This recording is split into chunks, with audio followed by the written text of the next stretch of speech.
शीला प्रभुपाद की जय, गुरु गौरांग की जय। तो कल के सत्र में हमने मध्वाचार्य की बहुत सुंदर लीलाओं का श्रवण किया। जो पहली लीला हमने श्रवण की थी वह यह थी कि पिता से प्रश्न उन्होंने पूछा।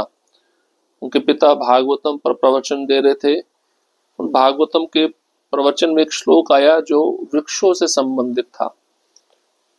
तो उसमें उन्होंने तुलसी, अश्वत्थ, आंवला, नीम, आम, कदम्ब जैसे वृक्षों का वर्णन किया, लेकिन लिकुच वृक्ष की उपेक्षा उन्होंने कर दी। तो वासुदेव जो स्वयं मध्वाचार्य वह बोल उठे, पिताश्री लिकुच शब्द का अर्थ समझाए बिना ही आप श्रीमद् भागवतम पर बोलना जारी कर रहे हो। मैं समझता हूँ कि आप श्रोता गणों को छल रहे हो। उनके पिताजी ने कहा, मुझे पता नहीं लिकुच वृक्ष का अर्थ क्या है। तब वासुदेव ने कहा, लिकुच वृक्ष मौसमी का वृक्ष है। तो श्रोता गणों ने जब सुना तो उन्होंने देखा, छोटा तेजोमय मुख वाला बालक अत्यंत ही प्रशंसा के योग्य है। इसका अर्थ है कि ये बालक सब कुछ जानता है, सर्वज्ञ है। उसके पश्चात एक लीला हमने श्रवण की, दूध दही के ऊपर पत्थर रखना। उनकी माँ वेदवती किसी कारणवश घर से बाहर गई और दूध और दही के पात्र भरे हुए थे। बिल्ली और चूहों से बचाने के लिए पास में ही वासुदेव की देखरेख में छोड़कर वह बाहर किसी कार्य के लिए गई थी। और जैसे ही वापस आई तो देखा दूध दही का पात्र ना होकर वहां पे दो शिलाएं हैं। तो वासुदेव को उन्होंने पूछा बड़े आश्चर्य से, वासुदेव शिलाएं कहाँ से आई? दूध व दही के पात्र कहाँ है? पास खेलते हुए वासुदेव ने कहा, दूध व दही के पात्रों पर शिलाएं रख दी हैं मैंने, ताकि ये बिखर कर नष्ट न हो जाए। तो माता आश्चर्यचकित हो गई, इतनी भारी शिलाएं 4 वर्ष का बालक कैसे उठाकर यहाँ पर रख सकता है? ये अवश्य ही भीम है। उसके पश्चात वासुदेव तीर्थ का निर्माण कैसे किया? बड़ी दूर जाते थे तीर्थों में स्नान करने के लिए। उनकी माँ को बड़ी चिंता होती, तो उन्होंने जिस लकड़ी के साथ वह खेलते थे उसको जमीन पे कोरेदा अपने घर के आंगन के पीछे। वहां पे पवित्र जल प्रकट हो गया, जबकि पहले से वहां पे जल का नामो निशान नहीं था। और इस प्रकार से उन्होंने उस तीर्थ को प्रकट किया, उसी में स्नान किया और कहा, जो इस तीर्थ में स्नान करेगा उसको चारों तीर्थों में स्नान करने का फल प्राप्त होगा। इस प्रकार से ये लीला हमने सुनी थी। उसके पश्चात उनका उपनयन संस्कार, जब उनकी आयु 8 वर्ष की हो जाती है, जबकि उपनयन संस्कार जो किया जाता है 8 वर्ष की आयु में किया जाता है, लेकिन उनका उम्र उस समय 5 वर्ष का चुका होता है। 5 वर्ष की आयु में वह समझते हैं इसको सब कुछ पता है, शास्त्र का ज्ञान इसको बहुत अच्छे से इसके मन में, इसके हृदय में सम्मिलित है, तो इसका उपनयन संस्कार करना चाहिए। उनके पिताजी ऐसा सोचे, तो ऐसा सोचकर उन्होंने अपने पुत्र को स्नान कराया, कुछ स्वच्छ वस्त्र धारण कराए, मंत्रोच्चारण करवाया, आचमन करवाया और हवन यज्ञ किया। सुशिक्षित ज्योतिषियों को बुलाकर एक सुंदर लग्न निश्चित हुआ कि किस समय इसका उपनयन संस्कार किया जाएगा। पवित्र अग्नि के समक्ष बैठे और पुत्र को पादुका प्रदान की, ब्रह्मचारी का दंड प्रदान किया एवं उनके पिता ने उनको नए नवीन पीले वस्त्र प्रदान किए और दर्शकों की भीड़ के समक्ष पवित्र अग्नि में आहुतियां अर्पित की गई और अपने पुत्र के कंधों पर उन्होंने उपनयन संस्कार संपन्न कराया, नया जनेऊ उनको प्रदान किया और मंत्र उच्चारण गुप्त रूप से गायत्री मंत्र का उनके दाहिने कान में किया। जब उनका सिर मुंडन किया तथा उन्हें रीति पूर्वक स्नान कराया गया, वासुदेव को पीले वस्त्र पहनाए गए तथा उनकी कमर पर एक कुष्ठ घास की कमर पेटी बांधी गई। उन्हें ये दिखाया कि भोजन करने अथवा पूजा करने के पूर्व किस प्रकार आचमन किया जाए तथा प्राण स्तुति भी कैसे उच्चारित की जाए जो भोजन के पूर्व होती है। ओम प्राणाय स्वाहा, ओम अपानाय स्वाहा, ओम व्यानाय स्वाहा, ओम उदानाय स्वाहा, ओम समानाय स्वाहा। ये सब वासुदेव ने बिना परिश्रम के सीख लिया, परंतु इस मंत्र के उच्चारण ने उन्हें और अधिक भूखा बना दिया, क्योंकि इसने उनके पाचक वायु को उत्तेजित कर दिया। औपचारिकता के रूप में मध्य के भट्ट ने अपने पुत्र को ब्रह्मचर्य का अर्थ, सरलता का महत्व एवं वेदाध्ययन समझाया। जिस किसी ने भी बालक वासुदेव के पवित्र सौंदर्य को उनके उपनयन धारण करते हुए देखा, वह उनकी विशेषताओं से इतना मंत्रमुग्ध हो गए कि वे उनसे अपनी दृष्टि हटा नहीं सके।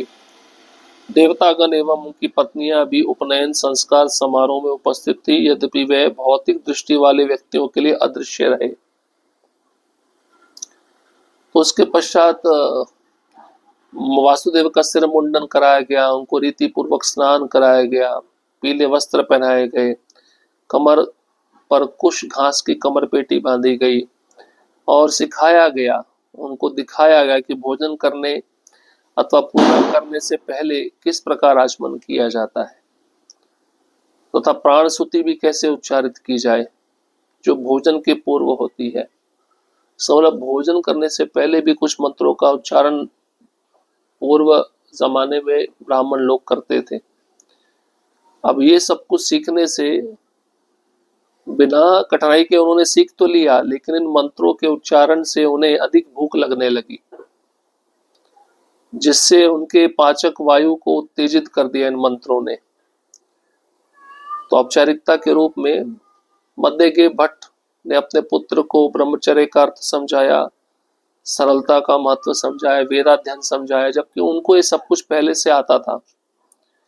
और जिस किसी ने भी बालक वासुदेव के पवित्र सौंदर्य को उनके उपनयन धारण करते हुए देखा, वो सभी लोग विशेषताओं से इतना मंत्रमुग्ध हो गए कि अपनी दृष्टि वासुदेव के दिव्य शरीर से हटा नहीं पा रहे थे। देवतागण और उनकी पत्नियां भी उपनयन संस्कार समारोह में उपस्थित थी, लेकिन भौतिक दृष्टि वाले व्यक्तियों को वह दिख नहीं पा रही थी। जैसे कोई यज्ञ कोई पुण्यवान राजा करता, उसमें देवता आके बैठ जाते हैं, देवता आके सम्मिलित होते, तो वहां पे उपस्थित जो यज्ञ देखने वाले भौतिकतावादी लोग होते हैं उनको देवता नहीं दिखते। उसी प्रकार से उपनयन संस्कार में देवता और उनकी पत्नियां आई, लेकिन वहां पे उपस्थित जो भौतिकतावादी लोग थे वह उन देवता और उनकी पत्नियों को देख नहीं पाए। देवता और उनकी पत्नियां उन भौतिकतावादी लोगों के लिए अदृश्य रहे। तत्पश्चात वासुदेव ने अपने पिता से संध्या वंदनम कैसे करे यह सीखा, जो कि प्रातःकाल, मध्याह्न में एवं सायंकाल प्रार्थनाओं का उच्चारण होता है। संध्या वंदन ब्राह्मणों की सभी श्रेणियों द्वारा किया जाता है। सर्वप्रथम व्यक्ति को जल ग्रहण कर एवं मंत्रोच्चारण कर आचमन करना पड़ता है। तत्पश्चात शरीर के विभिन्न भागों का स्पर्श करते हुए तब मंत्रोच्चारण करते हुए न्यास किया जाना चाहिए। उसके पश्चात व्यक्ति को विघ्न पहरणम ये प्रार्थना करते हुए कि भगवान व्यक्ति के जीवन से सभी विघ्न दूर कर देंगे, जिससे कि व्यक्ति बिना रोक टोक आध्यात्मिक प्रगति कर सके।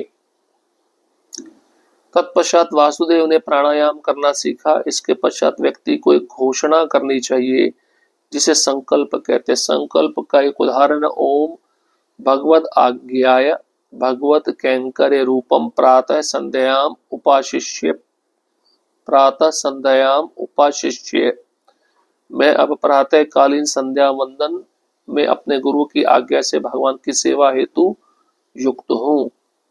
तत्पश्चात शरीर को तिलक से सुशोभित किया जाता है तथा शुद्धिकृत जल को छिड़का जाता है। सूर्य नारायण को तर्पण के रूप में 12 बार हाथ जोड़कर जल चढ़ाया जाता है। इस समय व्यक्ति को भगवान सूर्य नारायण को निर्धारित प्रार्थना उच्चारित करनी चाहिए।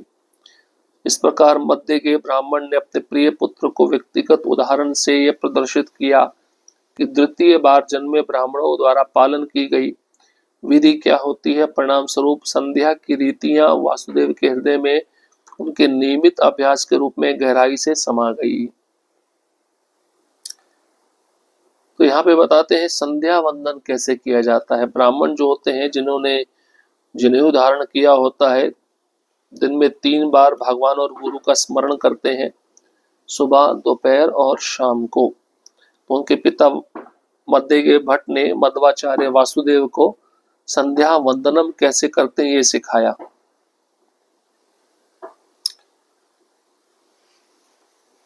तो यहाँ पे बताते हैं संध्या वंदन सभी ब्राह्मणों के द्वारा किया जाता है। सबसे पहले व्यक्ति को जल ग्रहण करना चाहिए और मंत्रोच्चारण कर आचमन करना चाहिए। शरीर के विभिन्न भागों का स्पर्श करते हुए मंत्रोच्चारण करते हुए न्यास करना चाहिए। उसके पश्चात व्यक्ति को विघ्न पारणम ये प्रार्थना करनी चाहिए कि भगवान व्यक्ति के जीवन से सभी विघ्न दूर करें, जिससे कि वह व्यक्ति बिना रोक टोक आध्यात्मिक प्रगति कर सके। उसके बाद वासुदेव ने प्राणायाम करना सीखा। इसके पश्चात व्यक्ति को घोषणा करनी चाहिए कि मैं संकल्प ले रहा हूं। संकल्प का एक उदाहरण यहाँ पे बताया है कि मैं सुबह और शाम के समय गुरु की आज्ञा के अनुसार भगवान की सेवा के लिए हमेशा उपस्थित रहूंगा। उसके बाद शरीर को तिलक से सुशोभित करना चाहिए। शुद्धिकृत जल छिड़का जाना चाहिए। सूर्य नारायण को तर्पण के रूप में 12 बार हाथ जोड़कर जल चढ़ाया जाना चाहिए और इस समय व्यक्ति को भगवान सूर्य नारायण को निर्धारित प्रार्थनाएं उच्चारण की जानी चाहिए। तो इस प्रकार मध्य के भट्ट ने अपने पुत्र को व्यक्तिगत उदाहरण से प्रदर्शित करके दिखाया कि जब व्यक्ति का दूसरा जन्म होता है, दूसरा जन्म मतलब उपनयन संस्कार, ब्राह्मण दीक्षा, तो इस विधि का पालन करना चाहिए। इन विधियों को सुनकर वासुदेव के मन में, उनके हृदय में नियमित अभ्यास के रूप में ये सब विधि विधान समा गए गहराई से।